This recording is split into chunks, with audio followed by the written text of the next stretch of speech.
Bapak Ibu saudara-saudara yang dikasihi Tuhan Yesus Kristus, tema kita adalah percaya Allah yang membangkitkan. Dan bacaan kita tadi dari Yehezkiel pasal 37 ayat 1 sampai dengan 14. Saudara, situasi kita saat ini boleh dikatakan adalah krisis multidimensi. Kenapa dikatakan multidimensi? Karena kalau kita berangkat dari situasi diri kita sendiri, seberapa banyak di antara kita yang merasa kalau diri kita sekarang ini tidak aman? Karena pandemi COVID-19 tentu membuat kita menjadi gelisah, khawatir, baik kesehatan kita maupun juga kesehatan orang-orang di sekitar kita. Selain krisis dalam diri, lingkungan sekitar kita tidak dapat dipungkiri juga dalam dunia kerja, dunia ekonomi. Orang mulai bertanya-tanya, mereka mulai khawatir apa yang bisa dikerjakan, bagaimana dengan masa depan karir mereka, masa depan usaha yang dirintis, dan banyak pertanyaan-pertanyaan lainnya yang mau tidak mau membuat kita menjadi ragu. Mungkin kita juga khawatir dan kita tidak tahu apa yang akan terjadi di keesokan hari. Saudara, bagaimana dengan spiritualitas kita, hubungan kita dengan Tuhan? Apakah situasi ini juga menimbulkan krisis dalam diri kita? Tidak dapat dipungkiri ketika kebaktian di gereja harus diadakan di rumah, maka ada sekelompok tertentu yang juga mulai menjadi gelisah, mulai bertanya kapan mereka atau kita ini bisa lagi beribadah bersama-sama di gereja. Nah, saudara-saudara yang dikasihi Yesus Kristus, Nabi Yehezkiel diutus Tuhan kepada bangsa Israel juga dalam situasi yang semacam itu. Pada waktu itu Israel sedang mengalami krisis multidimensi. Mereka sebagai bangsa pilihan Tuhan, mereka kalah perang. Mereka menjadi bangsa yang dijajah, bahkan mereka juga dibuang ke Babel. Mereka juga mengalami krisis secara spiritual. Kenapa? Karena ketika mereka di Babel, mereka mendengar bahwa bait Allah, bangunan yang mereka banggakan, bangunan yang mereka anggap itu adalah simbol kehadiran Tuhan di tengah bangsa Israel, ternyata juga dihancurkan. Sehingga ketika mereka di Babel, mereka begitu sedih. Mereka bertanya-tanya, kalau bait Allah hancur, lantas apakah Tuhan masih hadir di tengah-tengah mereka? Sehingga tidak mengherankan kalau di ayat 11 dikatakan, tulang-tulangku menjadi kering. Mereka berseru kepada Tuhan, mereka mengatakan, tulang kami menjadi kering, pengharapan kami lenyap, kami sudah hilang. Saudara-saudara yang dikasihi Yesus Kristus, di tengah situasi itulah Yehezkiel ada di tengah-tengah bangsa Israel. Nah, Yehezkiel pasal 37 ini adalah penglihatan yang ditunjukkan kepada Yehezkiel. Penglihatan yang menubuatkan bagaimana kondisi Israel kelak.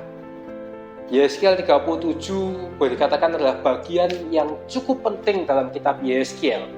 Karena Yehezkiel 37 ini menceritakan bagaimana Tuhan menjanjikan pemulihan itu terjadi bagi Israel. Saudara, ketika Yehezkiel dibawa oleh Tuhan dan dia melihat, dikatakan dia melihat tulang-tulang itu berkeliling-keliling. Tulang-tulang yang kering, tulang-tulang yang mati itu ada di lembah.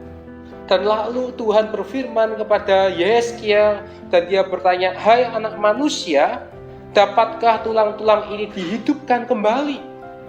Lalu apa jawab Yehezkiel? Yehezkiel menjawab, ya Tuhan Allah, Engkaulah yang mengetahui. Saudara, jawaban Yehezkiel ini adalah sebuah jawaban yang sebetulnya ingin mengatakan dia tidak tahu kapan Israel akan dipulihkan. Dia tidak tahu kapan Israel akan kembali memperoleh kehidupan seperti semula, menjadi bangsa pilihan Tuhan yang mereka dapat memiliki kekuatan, mereka dapat beribadah, mereka menunjukkan identitas diri mereka.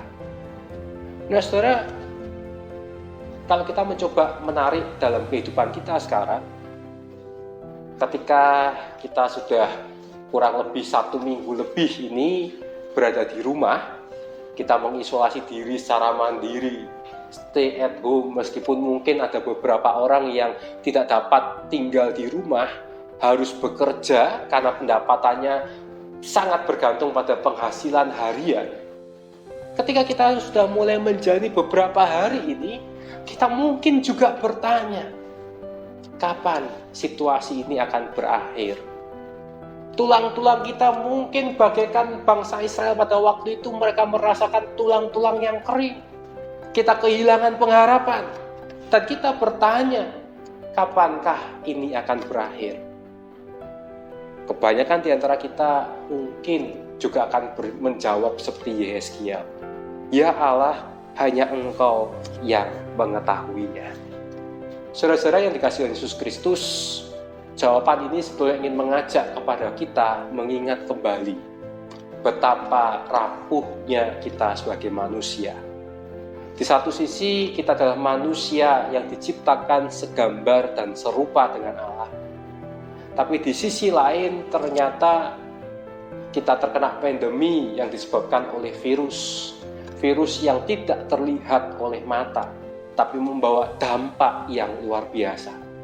Di situasi semacam inilah, marilah kita kembali datang kepada Tuhan dan kita mengingat kembali bahwa hanya Tuhan yang dapat melepaskan kita.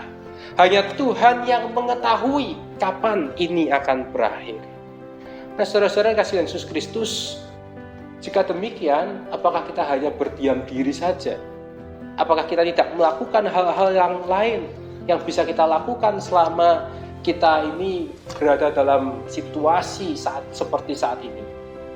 Saudara, kitab Yehezkiel secara lebih lanjut di dalam bacaan kita tadi dikatakan di sini Yehezkiel, Tuhan memerintahkan kepada Yehezkiel, dikatakan di situ Tuhan akan memberikan kehidupan.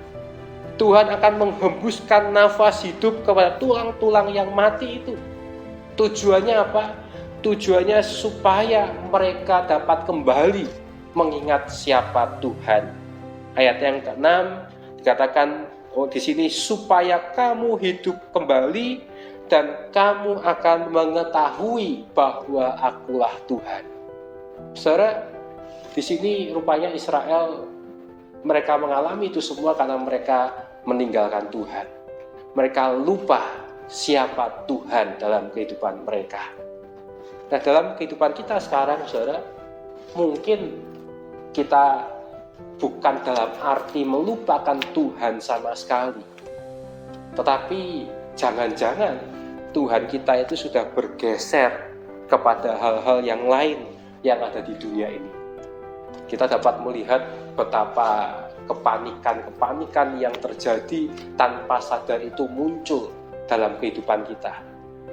Kalau kita cermati, saudara, di kota Mojokerto beberapa hari yang lalu, ketika hand sanitizer sudah mulai mahal, gerakan cuci tangan mulai digalakan, saya ke tempat pembelanjaan, berbelanja mencoba mencari sabun cuci tangan itu aja sulit. Beberapa toko sudah tidak ada sabun cuci tangan. Saya sampai heran, jangan-jangan orang Mojokerto ini sekarang sudah minum sabun karena mereka khawatir pada virus corona. Sabun mungkin sebetulnya ada kalau kita mau beli dalam jumlah yang normal. Tapi karena kepanikan, kita merasa punya uang, kita beli sebanyak mungkin. Dengan sabun kita beranggapan bahwa bisa cuci tangan dan bebas dari virus. Akibatnya kita lupa pada orang lain yang juga membutuhkan barang yang sama. Itu baru hal yang sepele, saudara. Saya ingin menunjukkan bahwa kekhawatiran itu tanpa sadar membuat diri kita merasa mampu mengatasi semua dan melupakan Tuhan. Tapi justru Yehezkiel ini mengajak kepada kita, mari kita kembali mengingat Tuhan. Kita kembali sadar bahwa kehidupan kita hanyalah berasal dari Tuhan. Tuhan yang punya kuasa, Tuhan yang akan memulihkan keadaan kita. Dan Yehezkiel ayat 11 sampai dengan 14 dari pasal 37 Ini mengingatkan kepada kita semua bahwa Tuhan yang akan memulihkan. Tuhan akan memberikan kehidupan kepada Israel. Tuhan akan mengembalikan mereka. Tuhan akan memberikan mereka kehidupan seperti sedahulu kala. 37 ayat 14 mengatakan, Aku akan memberikan rohku ke dalammu, sehingga kamu hidup kembali.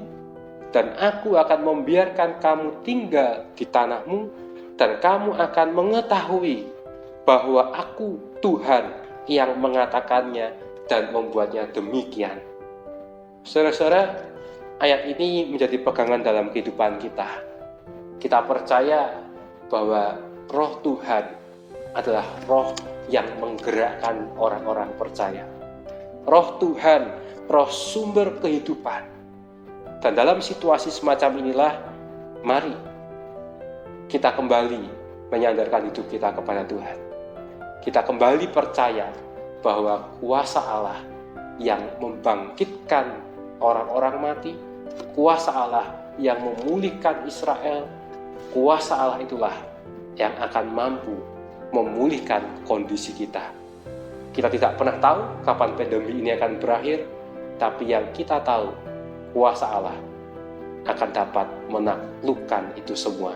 Dan tugas kita adalah berserah dan mempercayakan hidup kita kepada Tuhan, mengingat sesama kita, dan kita atasi ini semua bersama-sama di dalam Kristus. Tuhan memberkati kita. Amin.